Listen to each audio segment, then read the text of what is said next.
जहानाबाद में डॉक्टर करुणा सागर की हुंकार, भाजपा की जोड़ तोड़ की राजनीति और बिहार की कानून व्यवस्था पर तीखा प्रहार। जहानाबाद के परिषद भवन में आयोजित एक गरिमामय प्रेस कॉन्फ्रेंस को संबोधित करते हुए कांग्रेस के राष्ट्रीय प्रवक्ता एवं पूर्व डीजीपी डॉक्टर करुणा सागर ने राजनीतिक गलियारों में हलचल तेज कर दी है। कार्यक्रम की शुरुआत में उन्होंने नवनियुक्त जिला अध्यक्ष प्रोफेसर संजीव कुमार उर्फ बबलू शर्मा को अंगवस्त्र भेंट कर सम्मानित किया, जो जिले में कांग्रेस के नए अध्याय की शुरुआत का संकेत था। वार्ता के दौरान डॉक्टर सागर ने बेहद कड़े तेवर अपनाते हुए असम के मुख्यमंत्री हिमंता बिस्वा शर्मा की बयानबाजी को लोकतंत्र के लिए घातक बताया और बिहार की वर्तमान राजनीतिक स्थिति पर तंज कसते हुए कहा कि भाजपा का एकमात्र लक्ष्य सत्ता के लिए तोड़ना और जोड़ना रह गया है। उन्होंने मुख्यमंत्री नीतीश कुमार के भविष्य और राज्यसभा जाने की अटकलों पर सवाल उठाते हुए घोषणा की कि 25 से 30 फिर से नीतीश का नारा पूरी तरह धराशायी हो चुका है। केंद्र सरकार की विदेश नीति को अंतर्राष्ट्रीय स्तर पर देश की छवि खराब करने वाला बताते हुए उन्होंने बिहार में बढ़ते अपराध ग्राफ पर भी गहरी चिंता जताई। उन्होंने दो टूक शब्दों में कहा कि जिस प्रदेश का गृह विभाग खुद विवादों और आरोपों के साये में हो, वहां की कानून व्यवस्था से न्याय की उम्मीद करना बेमानी है। देखिए, आज प्रेस कॉन्फ्रेंस करने का जो मुख्य उद्देश्य हमारा था, जिसके लिए हम आज आप सबके सामने मुखातिब हुए हैं, वो ये था कि हमारे जो नए जिलाध्यक्ष प्रोफेसर संजीव कुमार बने हैं, जो एक बहुत ही पुराने कांग्रेसी परिवार से संबंध रखते हैं और कांग्रेस के बड़े ही मजबूत कार्यकर्ता रहे हैं, तो ये अब इनके कमान में जिला आया है और मुझे आशा ही नहीं, पूर्ण विश्वास है। और खासकर अभी सुबह से मेरी कांग्रेस के बहुत सीनियर नेताओं से बात हो रही है, सभी लोगों को ये आशा है कि इनके आने से कांग्रेस को बहुत मजबूती मिलेगी और कांग्रेस आपको सर्किट हाउस की कांग्रेस नहीं दिखेगी, आपको सड़कों पर दिखेगी, संघर्ष करते हुए दिखेगी।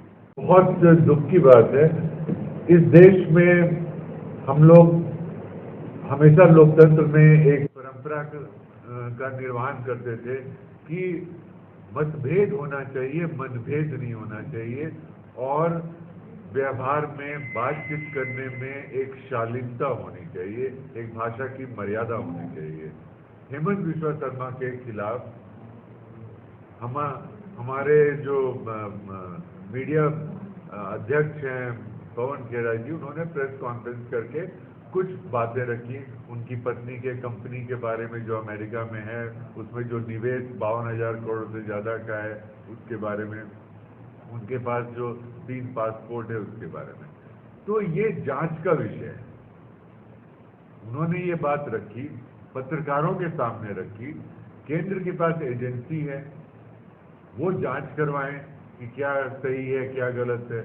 लेकिन वो जो जिस तरह से इस बात पर रिएक्ट किए हैं, जिस भाषा का उन्होंने इस्तेमाल किया है, वो भाषा हम दोहरा नहीं सकते हैं मीडिया के सामने। वो इतना घटिया है और इतना घृणित भाषा है। हमारे राष्ट्रीय अध्यक्ष, जिनकी राजनीति उनके हेमंत बिस्वा शर्मा के उम्र से ज़्यादा है, जो एक दलित परिवार से आते हैं और हम बाबा साहब अम्बेडकर ने जो संविधान में जो शक्ति दी थी कमजोर वर्ग को, उसके एक जागरूक उदाहरण है। उस बुजुर्ग नेता के प्रति और कांग्रेस के राष्ट्रीय अध्यक्ष के प्रति जिस तरह की भाषा का उन्होंने व्यवहार किया, उसकी हम खुलकर आलोचना करते हैं।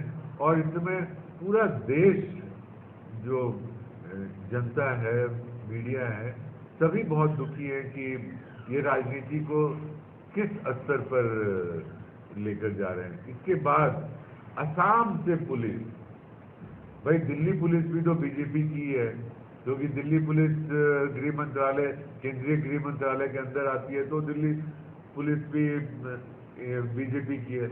लेकिन असम से पुलिस आके उनके घर को, उनके फ्लैट के चारों तरफ सैकड़ों पुलिस एक छावनी की तरह जगह की घेराबंदी करके रेड करती है, जहां वो नहीं है, उनका परिवार नहीं है, और उनकी अनुपस्थिति में रेड में कहा जाता है कि लैपटॉप और आईपैड और